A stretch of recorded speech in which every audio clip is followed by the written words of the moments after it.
You know, it's always kind of a challenge when you do these Super Saturday videos and you watch yourself. You know, it's like a painful 40 minutes.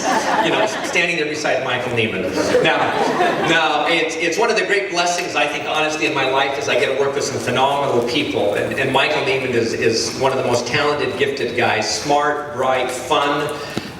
You know, insightful, and to be able to work with a company like such as Beachbody, but you get to work with good people, fun people. You know, it's kind of that sweet spot of life. And then when you get to do something where you really do care deeply about what you do because you deeply believe in the results and the mission of the company, you know, life doesn't get better than that. And I think a lot of people, you know, look for that in their lives and try and find that. And I feel kind of one of my great blessings to be able to do that. So I just want to thank you guys, number one, in advance for being part of Beachbody, and two, for making a choice to be here on a Saturday morning. And the reality is that you've all got choices. You know, you could have stayed in bed. That's one of the choices. You know, you could be doing whatever you might be doing, but you made a decision to come here, you know, to learn and to be inspired, and hopefully to make some decisions and to commit to some actions when you walk out of here that can be life-changing. Now, it won't be life-changing in one moment, but the decisions you make while you're here, I promise you. And there will be some in this room that will use this moment. I remember one time I was on a Zoom call, and it was just last year, and there were like 50, we had, I can't remember, it was 50 or 100, and they were the top people in the Team Cup at that point. So they put this little thing together, and I was going to do the rah-rah, you know, kind of the deal, you know, go get them, hang in there, you know, push, all that kind of stuff, and you know, which is fun.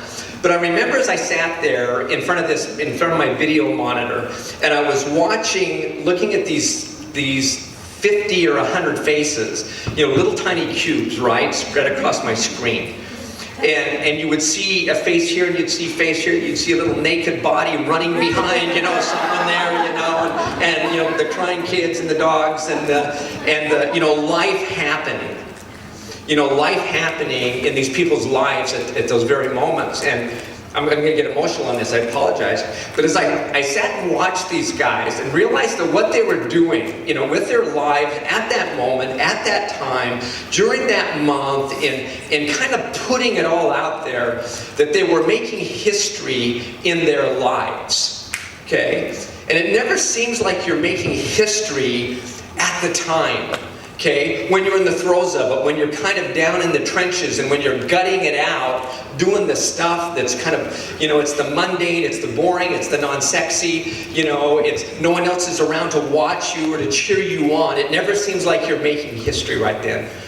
But that's when you are making history in your life. If I were to bring Raina back up and I were to start to pull apart her story a little bit more, and she alluded to some of it, you know, there were going to be thousands of moments that were those challenging moments, but that's where history is being made. And so my challenge is, we spend just a few more minutes here today, that as you look at this time, that you'll use it as a moment to make some decisions as you walk out of here, to make some commitments. I mean, I can tell you all sorts of stuff, and I will share a few stories with you, hopefully to make some points. But the points behind the stories are that you'll walk out of here, you'll sit on your bed, you'll sit in the car, you'll sit somewhere in front of the mirror, that you will look yourself in the eye, okay? Look yourself in your deep soul and ask yourself, what am I willing to do? What am I committed to? Do I really want to change my life? And what am I willing to get up in order to get that? If I were to sprinkle fairy magic dust, wave my magic wand over everybody, you know, walking out of here, that's what my hope would be. Okay, and if you've already made that decision, that you'd go back and you'd recommit to that. Because some people are just here, and I know you're here to work out. I know we have some guests here. Welcome, love you. You'll get a little bit of sense of who we are. But those that are in this room that are looking to say, I want to change things. I don't want to be sitting in the same place next year, you know, kind of reliving the same year that I had last year. That you'll take that time and give yourself that moment to make a decision and kind of see, to see what you're willing to do so that your life will change and that will also change. Now, fair enough? So I've got a few slides I just wanted to share, and I apologize because I don't have my clicker. So this is my wife, this is my sweetheart, Joette, she's right here. This is at our very, and the reason I share these with you is because to me what I love about this business is it really is a family business. This is a piece, I come here and I feel like I'm part of family. One of the things I love about it is I feel like my family is integrated into this and that I've got permission to make my family part of you guys. And honestly, some of the greatest leadership lessons that I've learned in my life are from children, are from family, and it's the principles of leadership and results that I learn from them that I think are as applicable to this business as they are to anything else. And it just seems to me that's sometimes the best way to share those. But this is our favorite place on earth. I'm not going to tell you where it is because you want to go there. But it's a little. But you know, we believe in building, right? So Ashley just said before that you know, we like to say we have 7 children, all boys except 6 girls, right? But this is a business of duplication, and I like to practice what I preach. So we worked and we had our 7 children. So I mean, would you be happy with just there? That's like just falling short of a diamond coach, right? So we thought let's keep this bad boy going. Or so Joette did. So this is our family with grandchildren. We have 8 grandchildren. This is again is our lake. So duplication is a key piece of this business. Okay, and you know sometimes. You know, you look at this, and I look at it. This is again up a little lake in Montana, and why I do what I do is in large part because of this, and it's because I hope that through this company that not only can I change, you know, give opportunities for my family, and make their lives better, but be part of something that has integrity, that has, you know, the kind of values, principles, that that lets me teach them and they get, you know, to be better as well. And it's been really fun for us to be able, I have 2 daughters that are coaches and you know, and they're trying to grind it out just like each one of you are, and trying to learn, and I'm just going, please, one of you, you know, make this happen, make me proud, you know, they make me proud, but I shouldn't have brought Joette. She's going, I'm going to tell them. So moving on. But you know, as I look at what our vision is from a company standpoint, just one more, is this, that we will be the most well-respected and recognized fitness company in the world. And as I was talking to our market council last night, and by the way, let me just, because I don't want to lose this moment, is to thank Lindsay and Jeremy and all of the, will the market council please just stand up really fast, if San Diego Market Council, because I know that there's a lot of people that make these work, but putting together an event like this, it's attention to detail, it's sacrifice, there's financial risk, there's all those kinds of things. I gave Lindsay a heart attack yesterday. I checked in at the front desk, and so I asked the guy at the front desk, I said, so we have a Beachbody meeting tomorrow afternoon, or tomorrow morning, can you just let me know what room's it in so I can get a little bit acclimated? And so he starts looking. We don't have a Beachbody event here, you know. I go, so I'm sure there's a problem, you know, I'm just sure it's an oversight, maybe it's in an individual's name. No, we don't have anything Beachbody here, you know. And I go back and look at my deal, it's La Costa Resort, Beachbody, okay, I think I'm in the right place, you know. And so then he pulls over the manager, you know, can you look at this, is there a Beachbody event here tomorrow? No Beachbody event, they can't find anything, let me call down to the event people, manager. So I thought, okay, I'm sure it's taken care of. So then I finally text Lindsay, and I go, Lindsay, they don't have us here, you know. And then she goes, let me check. You know, then a minute later, I about had a heart attack. You know, she's checking, and of course everything was great and those kinds of things. But that's the kind of stuff, you know, that it takes to put on one of these events, you know, to have the heart attacks and the attention to detail and all that kind of stuff. So thank you so much. But the world's most respected company, and that comes from this. As we talked yesterday, just hang on the slide for a second. As we were talking last night for a moment, we had a little dinner last night. we were saying, I said, what do people need to hear? What do they need to know with newer coaches? No, you can move it to that next one. And one of the questions is, okay, is this company for real? Is this company going to be around, for a long time? Because as we look at you, and as I come to these events and I look at you, I go, okay, so I'm at home, and what I am doing is that I am putting my credibility, my life, my time, my hopes, my dreams, my future, walking away from jobs, walking away from benefits and things at the appropriate time, based on who this company is and will they be here down the road. Okay, is that fair? As you look at building a business, and I take that, it's a humbling thing for me. And for our management team to realize that people are relying on us as a company to do that. But here's what I'm also beaming with confidence about, is that when you say, will we be here? And Raina talked about being here a year from now. Yeah, we will be here. We've been in business already for over 17 years as a company. Every year we continue to grow. The reason we continue to grow, the reason I know that we will continue to be here and that we will continue to expand our footprint and who we are as a company is because we focus this way. We have a relentless focus and a passion around creating real results in real people's lives. And to the extent that we continue to offer programs, nutrition, support that help people get real results in their lives. We're not faking it till we make it.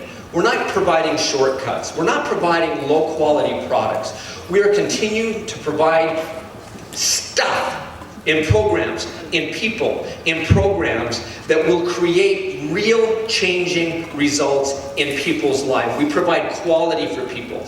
And to the extent that we continue to do that, we will own this space. And our footprint will continue to get larger and bigger and bigger. And so I am so confident about where we'll go. And as Carl is not here, but if Carl were here, you guys have the sense of Carl and his passion and vision. We have this joint vision of, we've just started in this thing. We're not even good yet.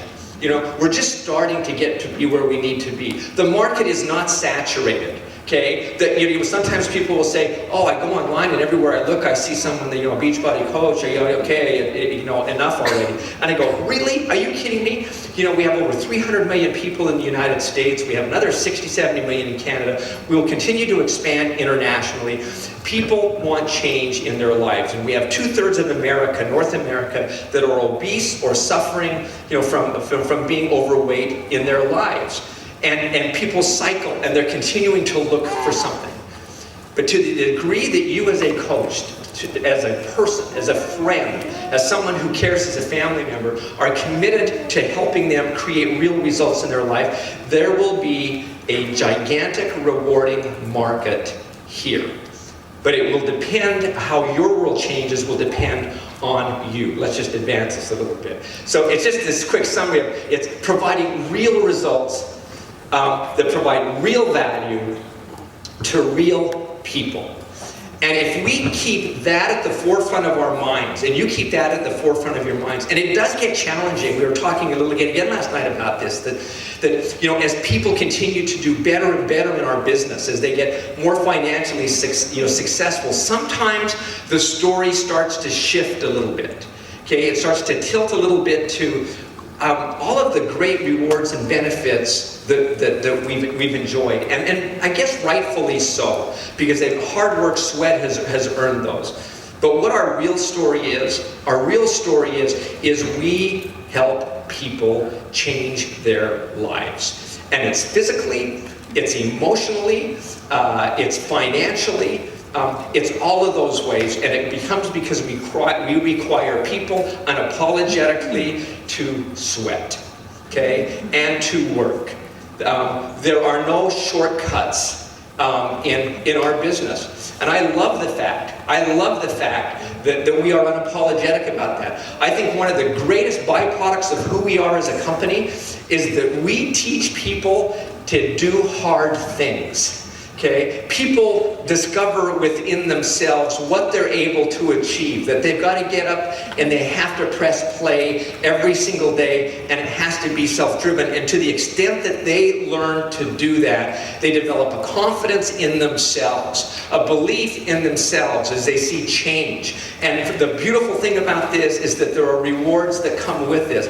But to me, the greater reward of this is when I look at 8-year-old, 9-year-old Mackenzie, down there, who is watching her mom and who is watching her dad as they get up and they go through hard things, okay? And physically and emotionally push through hard things. And what happens is this becomes not only transformational from a personal standpoint, but it becomes transformational from a generational standpoint.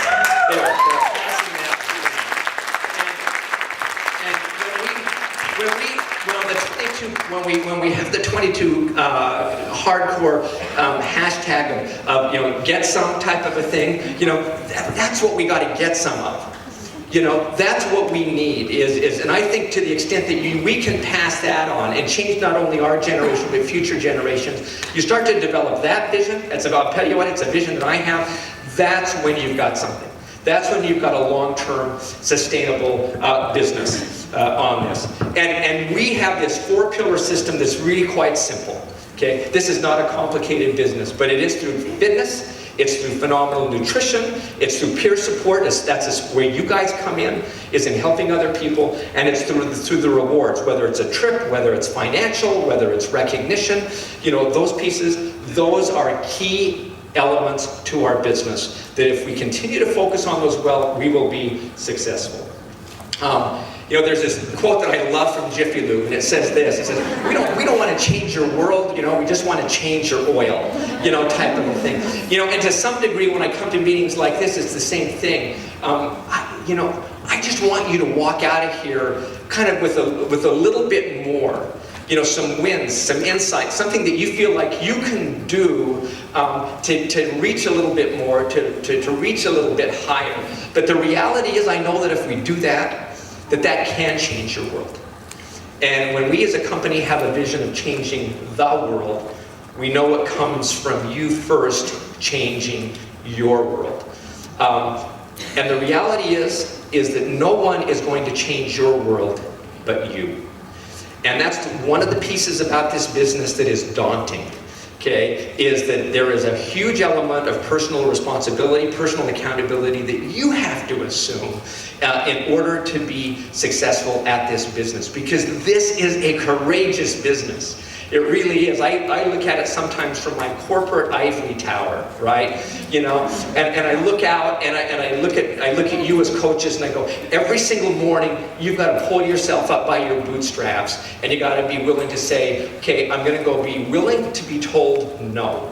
I'm going to put my credibility on the line, and I have to do that day after day after day. The 263 personally sponsored coaches that Raina shared Beachbody with this month, I think for that 263, my guess is there's probably 2,630, okay, that said, not now, thank you very much.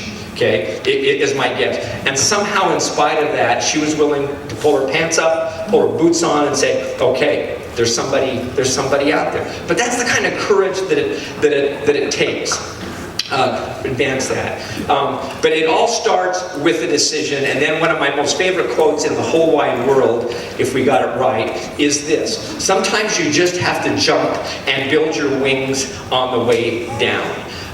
Because what happens is sometimes in life you will never be ready. You will never know it all. You will never have all of the information that you need to feel fully prepared, to feel totally ready, equipped to go out there and take on the world. Okay? But what you can do, if you're willing to jump, the information comes. The learning comes as you are falling. Okay, and as you're stumbling, and I know a little bit about jumping. Okay, Ashley talked a little bit about our story, so just leave it here for just a second.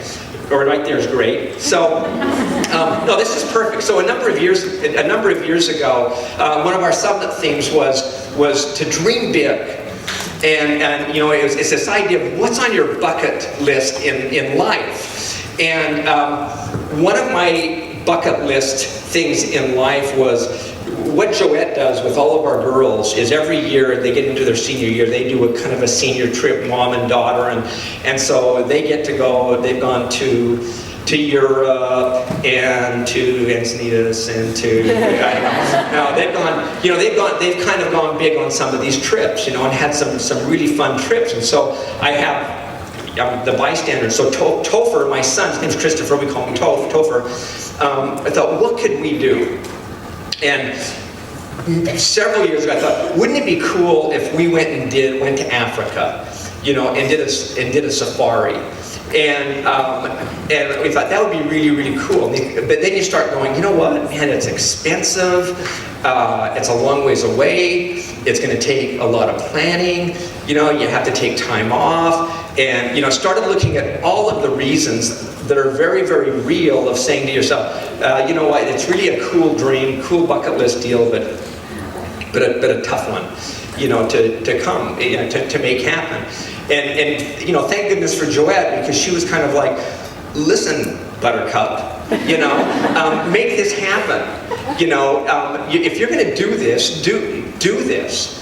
I thought, okay, so, and we're going to do it right. So what we did is we actually planned this trip, took the time off, started putting the money away, committed ourselves, and we thought we're going to do the big three though. If we're going to go to Africa, we're going to do this right. Okay, we're going to go on a safari.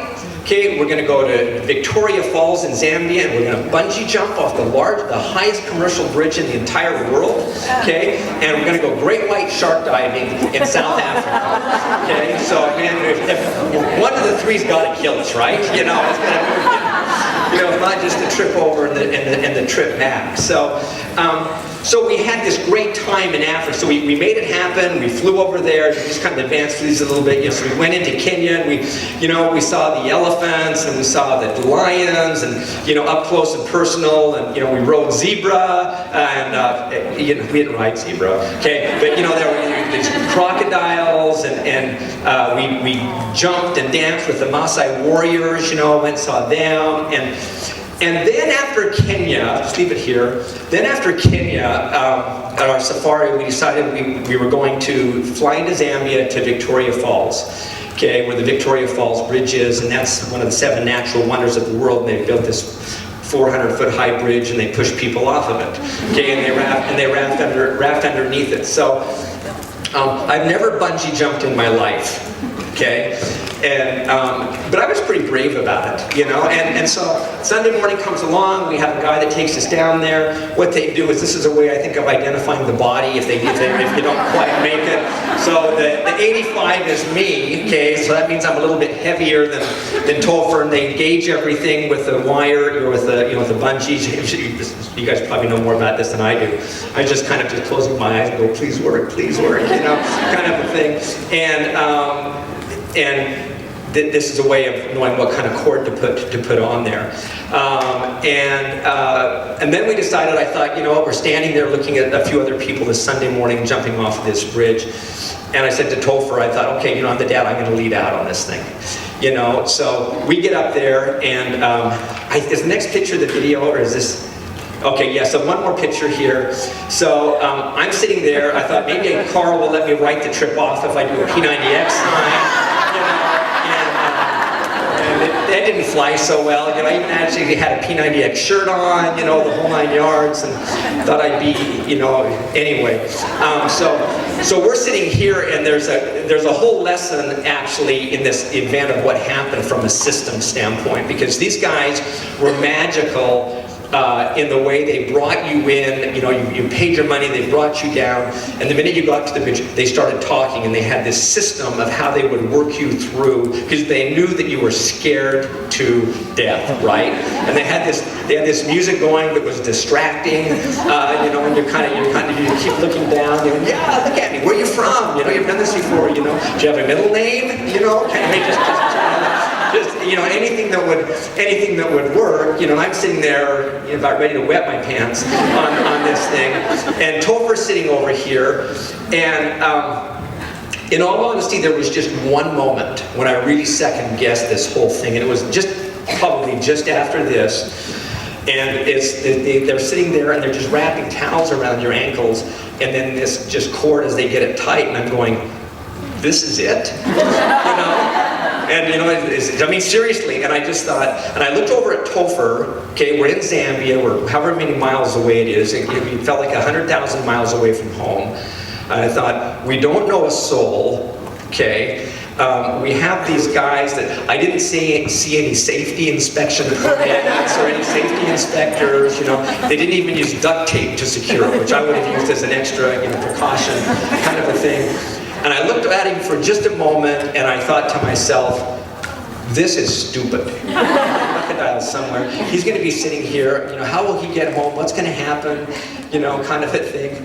And then it was like, okay, maybe I won't die. So and then these guys, they kind of shook me out of it and had me stand up, and this is the result.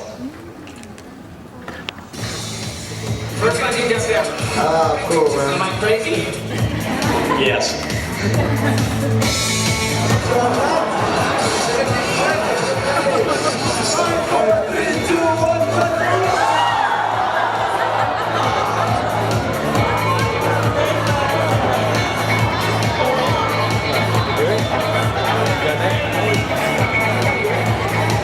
It could be a mom, it may be a dad, it could be, any number of people that are saying that to you. But just like this was an unforgettable, incredible memory. The only reason it happened was because I had a good wife who made us go, one, so credits. But two, that a decision was made, okay? And then we had to act on that decision no matter what, okay? No matter what. Raina talked about this idea of being here a year from now, okay? If you take nothing away from this meeting, okay? Take nothing away from this meeting, it would be making that decision, that commitment to be here a year from now. Because if you treat this just as a hobby, okay, you will get hobby results, okay? And it's because the reality is it costs you how much to get into the business? $39 and a commitment to buy a Shakeology, and you bought a fitness program. So basically, if you bought a challenge pack, the fitness program in essence was free, right? It was like $10 in essence. But so easy come, easy go, okay? But it is the business of making a commitment to stay in and continue to weather it no matter what happens. Are the pieces, that's the formula, that's the landscape, that's the runway that it will require for you to realize success in your business on this. So what does acting look like when we talk about that? I think it looks like a couple of things. Number one, it's this commitment. And so as you walk out here, I think I'm going to ask you to make a few more commitments. And these are easy wins. The first one is to make a commitment that, I will be here a year from now. A second commitment is, Carl just talked about it today on the video, is drinking Shakeology every day. You can make a commitment to be a 365er. This lines up with being proof the product works, being proof of the product, okay? That's a simple win. And as you do that, you will develop a story. You will develop consistency and a story and benefits that you will be able to share with other people. A third commitment that I would suggest or challenge you with is that you will make a commitment to complete in its entirety a program. Okay? We were talking about this last night. What the benefit that we have as a company right now is we have numerous programs, and so we were going through our favorites, and Shalene Extreme, right, CJ? Shalene Extreme. And then we were talking. Rachel was talking. T25 was the kind of the go back to, or Max 30, or X3, or maybe for some now 22 Hardcore, or maybe Hammer and Chisel. But we have this plethora of programs that, for better and for worse, allow you now to have a little bit of an a la carte experience of saying, I feel a little bit more like yoga today, so I'm going to do this. Then tomorrow I'm going to do this, and tomorrow I'm going to do this. And the best part about it is that you're working out, that you're doing something, you're disciplined to work out. So don't let me take that away from you, I'm not trying to. But there is a discipline and a confidence and a knowledge that comes and results that come when you commit to a program and complete that program no matter what. Okay? So, and the reason, who was just saying, is it Addie? Where is she? On the 22 hard, was it 22 or hammer inches or 22 hardcore? Who's on the test group? Who is it? Right here. Anyway, so she was talking about being on the challenge, like on the test group, you know, for that. What we do as a company is we put these programs together, and we put test group after test group after test group together. We put nutrition plans and meals together so that we know that if you will complete that program, nutrition and fitness together over a certain period of time, that you will get very predictable results. So it's important and that you have that experience of doing that. And there's no better time than right now with hammer and chisel. If hammer and chisel is something you read and you're just going, no, okay, great. But complete a program, because you will develop a testimony, if you will, of that program. You will develop material, okay, as you go through the journey of that program in its entirety. Rachel was saying, okay, she's on the ultimate reset, right? Day 4, there she goes. Day 4 of the ultimate reset. So everyone should just probably stay away from her, you know, for a little bit, especially this afternoon. No, she was saying she feels great. But she was also saying that she made a commitment that she would do that for the entire 21 days. And then what it's also given her is she's sharing the journey with other people as she's going through this experience, okay, of the highs, the lows, the feelings, the realities of what it is. And, you know, we talk as a company about being authentic. We talk about being real in the business. That's how you become authentic and real and relatable. As you share your journey, you're not faking it, you're sharing really what's happening. People are going to see, man, Rachel doesn't feel very, you know, I mean, man, I felt empty right then, you know, or I felt great right then, or I feel achy today, you know, because of this, but I'm grinding through, I've got the commitment, I'm going to do that. The power of committing to a program in its entirety is absolutely key to the success of your business. And so when you're looking for quick wins, be a 365er, okay? Complete an entire program. Commit to be here a year from now. I'll also add, we talked about Team Cup. Team Cup is like low-hanging fruit opportunity to get engaged with other people in a fun, just in a fun environment to lead out. If you're not on a cup, if you haven't thought of one, get on one. Create one.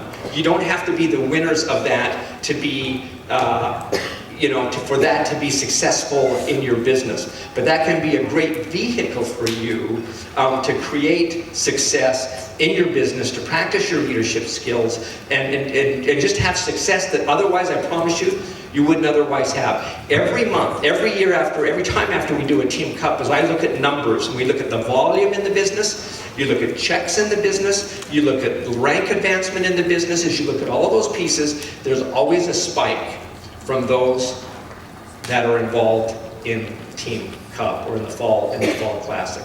The last challenge, and these are all simple, and the last one is Success Club. Make a goal, no matter what, to achieve Success Club. I hate the name, Success Club, okay? Because it doesn't really say what it is or what it should be.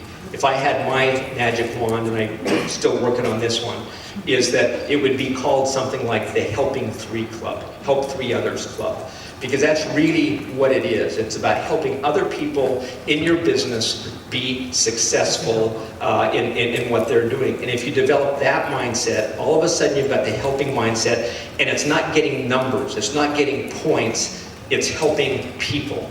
And that's the piece that will sustain you and will create a great business for you. We're about out of time, but we're at the first of the year, okay? We're on the 9th of December of a brand new year when the world is looking for people or for a solution to help them get fit, to help them feel better about themselves, to have a greater outlook on life. And it just so happens that we have some phenomenal solutions that we can offer to people to help them.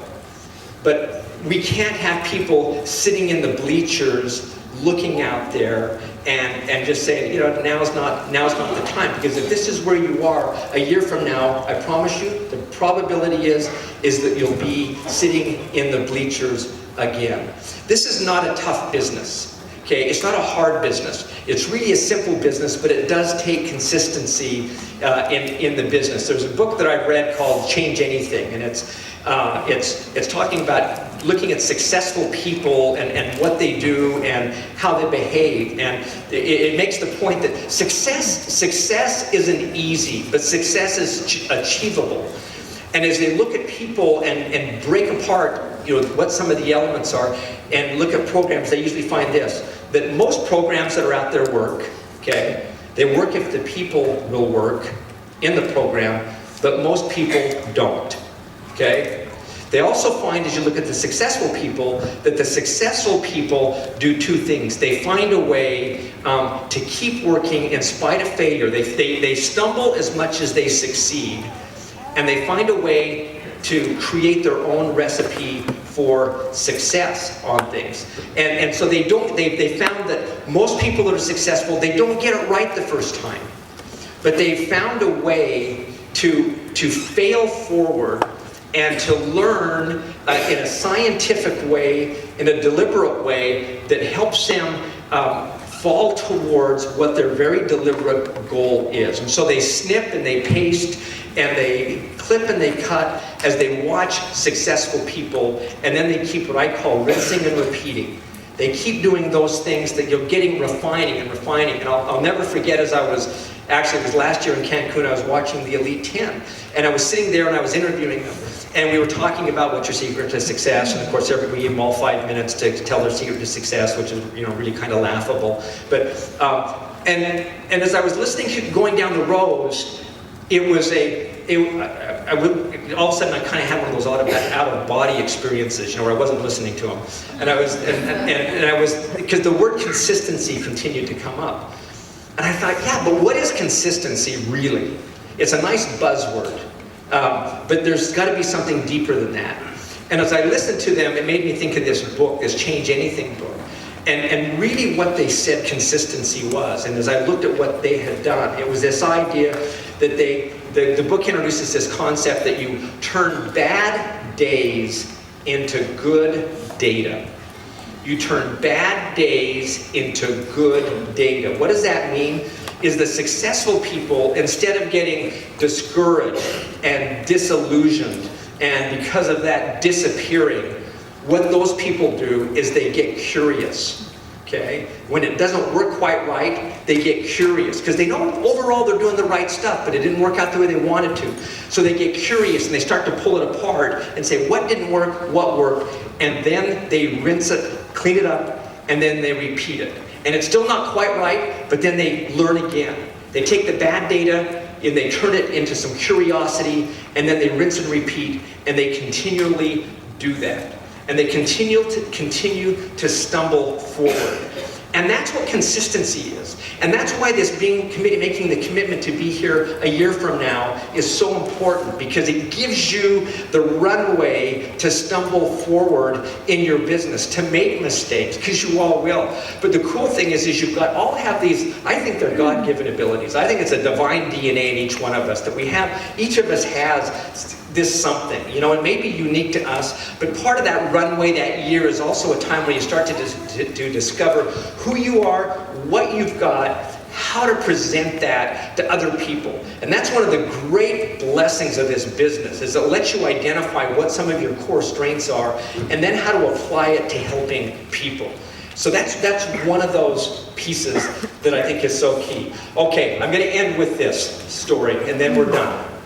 So, as we shared, I have 6 daughters, okay?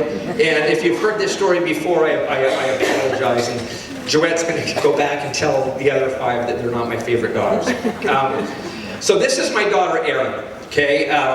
Erin is our number 2 daughter. She's a labor delivery nurse right now, but this is always a hard story for me to tell. But Erin is this remarkable woman and was this remarkable kid. And sometimes, you know, when she came into our family, you just kind of looked at her and you kind of thought to yourself, you know, why were we lucky enough to get her sent into our family? She was the kind of a kid that you know, she determined the altitude of the attitude in the family.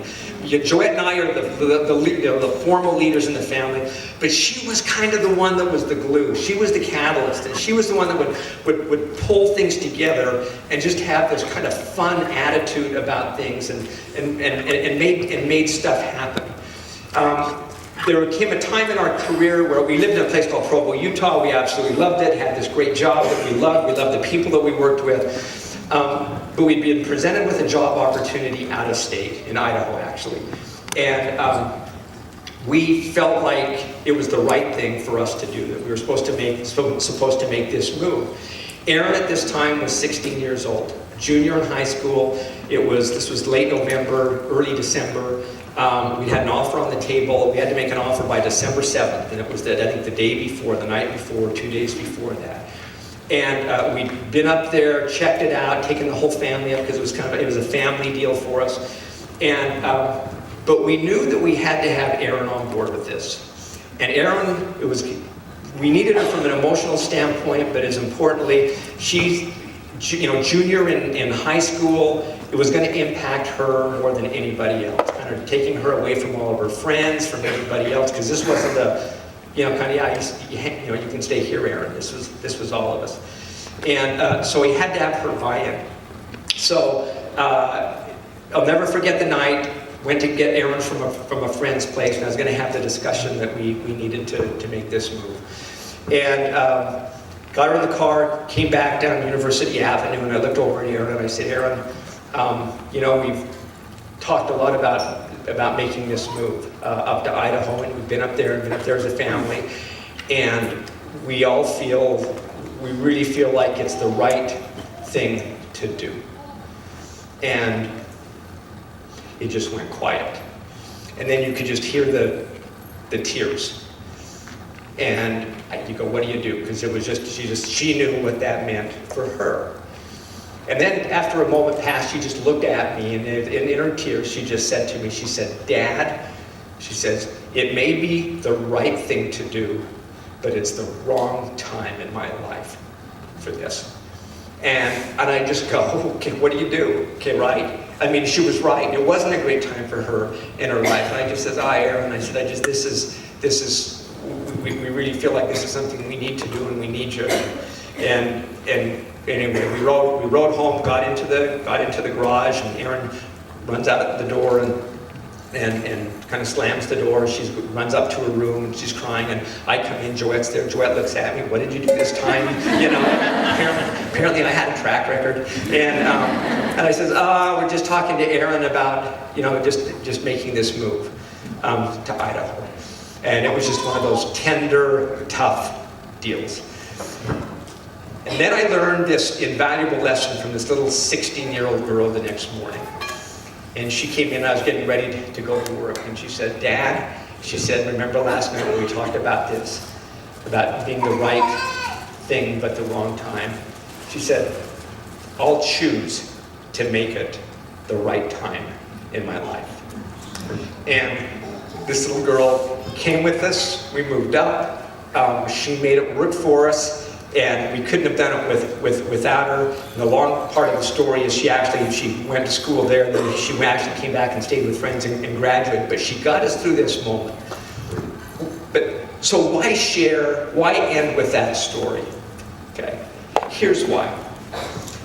I hope as you guys have come to feel and know who we are as a company, and what we stand for, and where we're going, and the kind of opportunity, and the kind of values, and the kind of principles, and the kind of people that this attracts, that down deep somewhere that you've got this feeling that this is the right thing.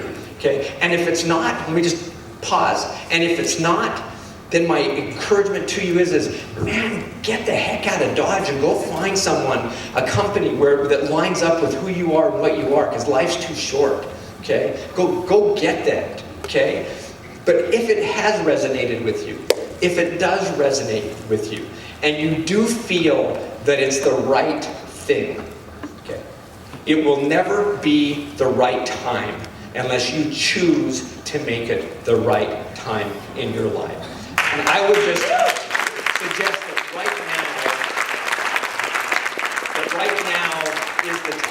is a time. And that's why I started with this concept. I hope that you will take a moment when you get home to look yourself in the eye and ask yourself, am I willing to make this the right time in my life to do whatever it takes and to keep stumbling forward over this next year? If you do, I can make a fairly confident promise that your life will change, that there is great stuff in store. It won't be easy, but I'm also very confident that the rewards there can outshine almost any other thing that you do in the effort that you invest there. My bet is that this will outshine that and out-reward that. So thank you for letting me be here. Congratulations, everybody.